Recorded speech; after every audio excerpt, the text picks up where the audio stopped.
Hello दोस्तों, good morning. स्वागत है एक बार फिर से आप सभी का एमजेटी एजुकेशन में। दोस्तों आज है 14 जून और आज की वीडियो में हम लोग बात करेंगे 14 जून 2024 के मोस्ट इंपोर्टेंट करंट अफेयर के क्वेश्चंस के बारे में।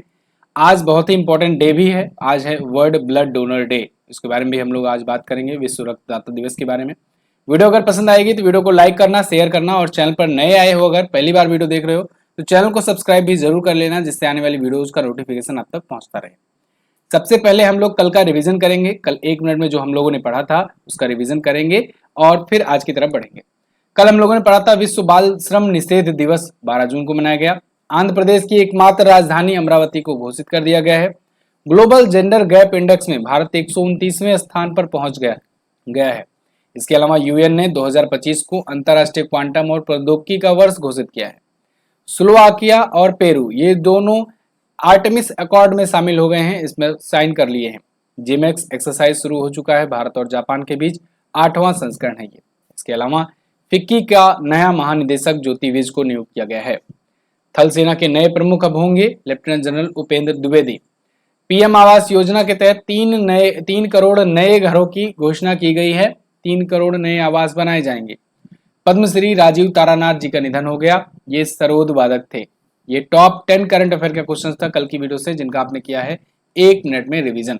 अब हम लोग बात करेंगे आज की करंट अफेयर की, लेकिन उससे पहले कल की वीडियो का पीडीएफ और क्विज अगर आपने नहीं प्राप्त किया है तो एमजेटी ऐप डाउनलोड कीजिए गूगल प्ले स्टोर से और वहां से जाकर फ्री पीडीएफ और फ्री क्विज सॉल्व कीजिए, प्राप्त कीजिए। आप हमारे पेड ई बुक्स या पेड वीडियो कोर्स लेना चाहते हैं तो वो भी ज्वाइन कर सकते हैं। व्हाट्सएप का नंबर भी दिया गया है, यहां से भी आप चीजें प्राप्त कर सकते हैं, जानकारियां भी मिल जाएगी आपको। पहला क्वेश्चन, विश्व रक्तदाता दिवस कब मनाया गया? World blood donor day. तो ये दोस्तों 14 जून को मनाया जाता है प्रत्येक वर्ष। रक्तदान महाकल्याण, दुनिया भर में रक्तदान के महत्व को बढ़ाने के लिए, रक्तदान के प्रति अवेयरनेस फैलाने के लिए, क्योंकि कभी कभी क्या होता है, बहुत सारे रेयर ब्लड ग्रुप्स होते हैं जो जल्दी नहीं मिल पाते हैं। तो ऐसे में अगर एक मनुष्य दूसरे मनुष्य की सहायता करता है, हेल्प करता है, ब्लड डोनेट करता है, तो उसमें बहुत सारे रोगियों की जान तक बच जाती है। तो ऐसे में ब्लड के डोनेशन के प्रति जागरूकता फैलाने के लिए ये दिवस मनाया जाता है। ये 2004 में मनाया जाना शुरू हुआ और इसीलिए इस बार की थीम देखो क्या है, 20 ईयर्स ऑफ सेलिब्रेटिंग डोनेशन, क्योंकि 2004 से 2024 20 ईयर हो गया, 20 साल हो गया। तो 20 years of celebration donation, celebrating donation, thank you blood donors. जितने लोगों ने अभी तक ब्लड डोनेट किया है उनको थैंक यू कहा जा रहा है। तो ये एक बार की थीम जो है वो एक प्रकार से संदेश के या कहे थैंक यू या कहे अभिवादन व्यक्त करने के लिए है। तो 14 जून को तो था ये इंपॉर्टेंट डे। इससे पहले कौन कौन से महत्वपूर्ण दिवस आए जून में? तो जून में 1 जून को वर्ल्ड मिल्क डे मनाया गया। 1 जून को ही वर्ल्ड पेरेंट डे भी मनाया गया।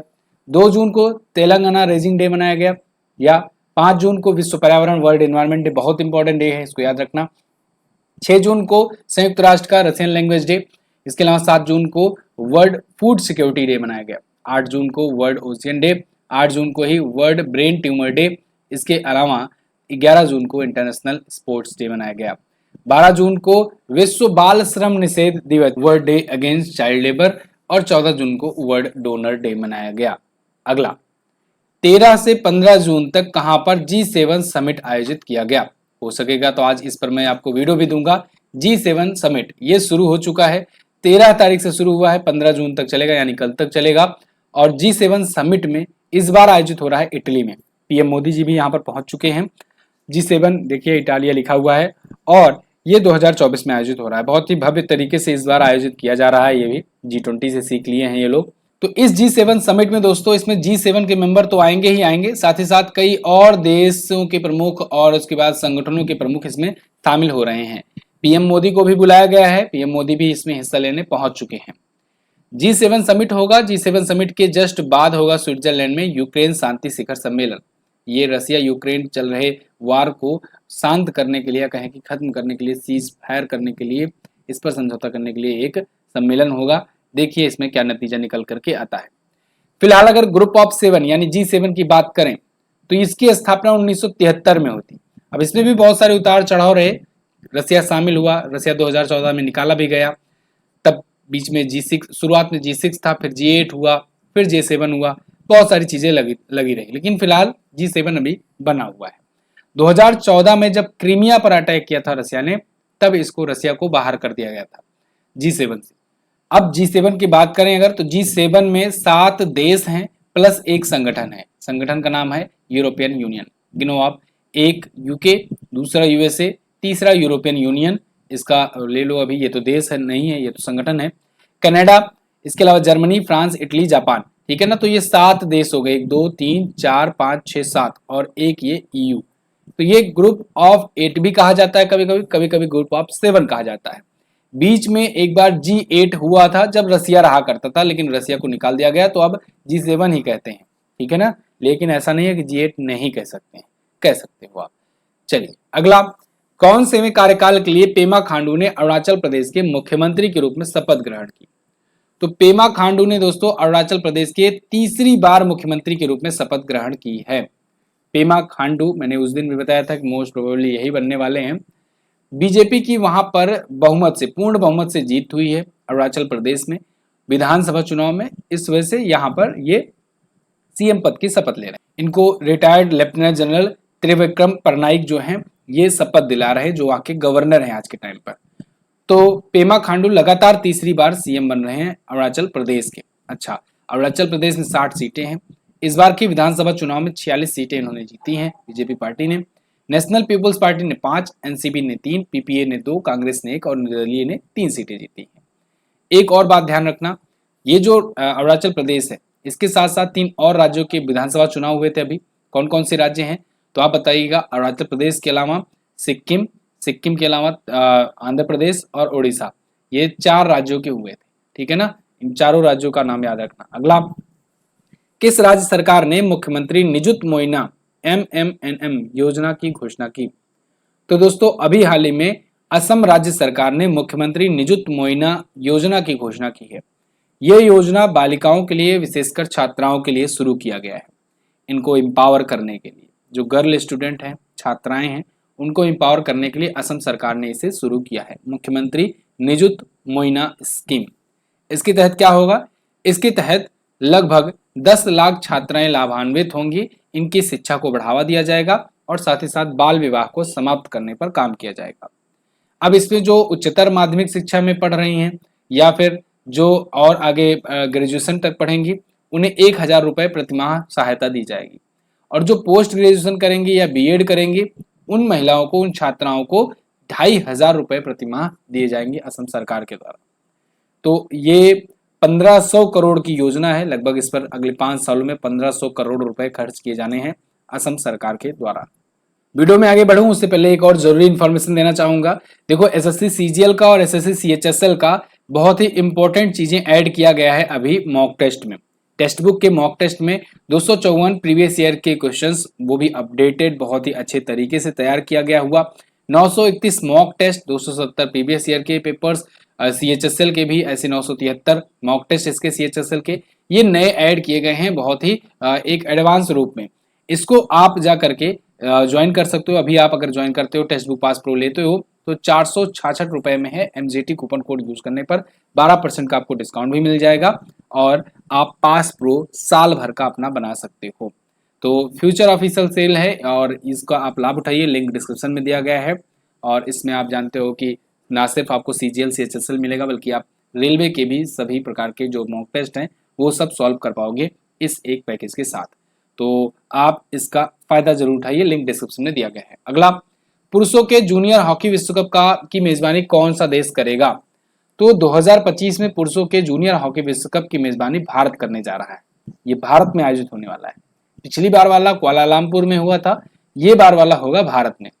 तो 2025 में FIH hockey mains junior world cup होगा। ध्यान रहे, ये मेंस का जूनियर वर्ल्ड कप है। दिसंबर 2025 में खेला जाएगा और इस बार पहली बार ऐसा होगा जब 24 टीमें इसमें हिस्सा लेंगी। जब 2023 वाला हुआ था कुआलालंपुर में, तो उसको जर्मनी जीता था। इस बार वाला देखिए कौन जीतता है।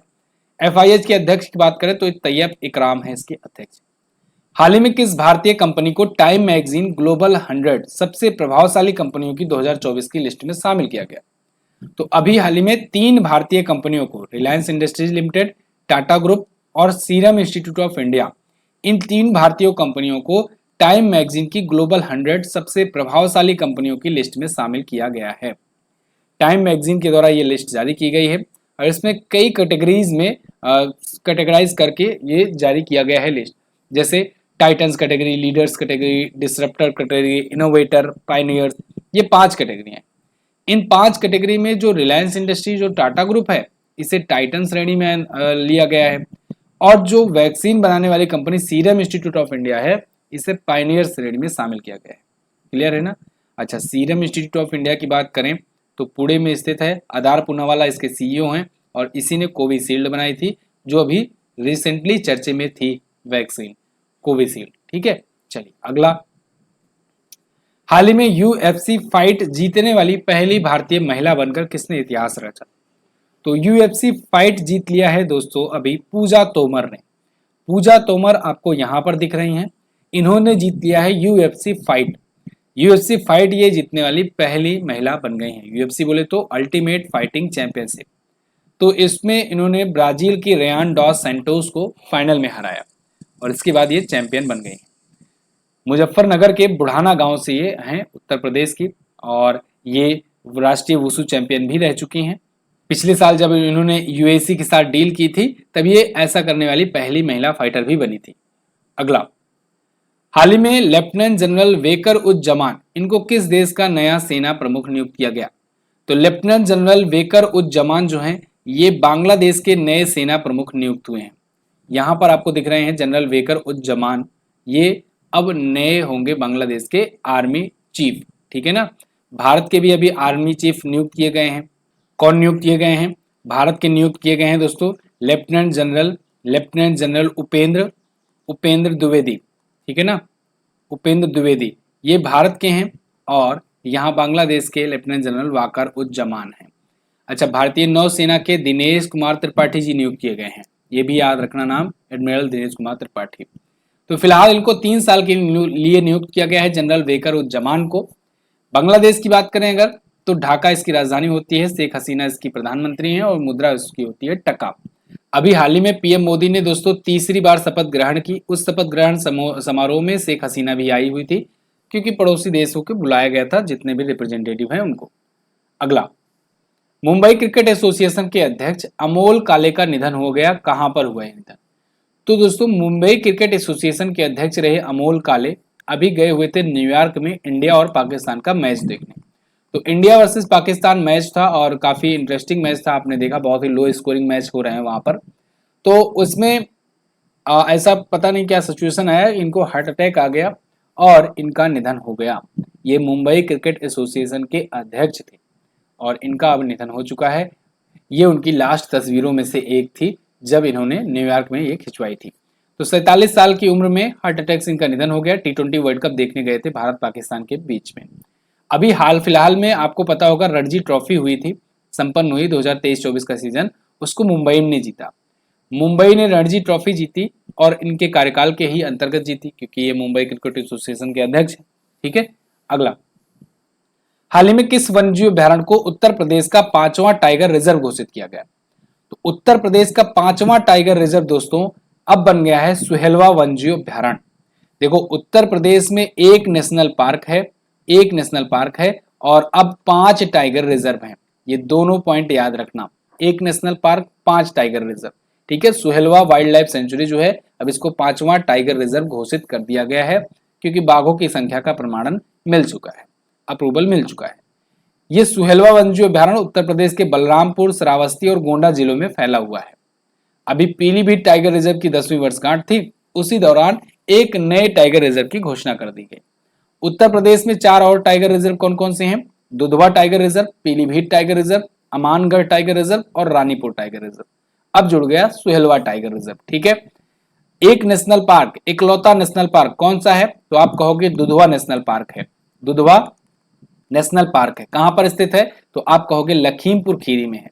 लखीमपुर खीरी में है।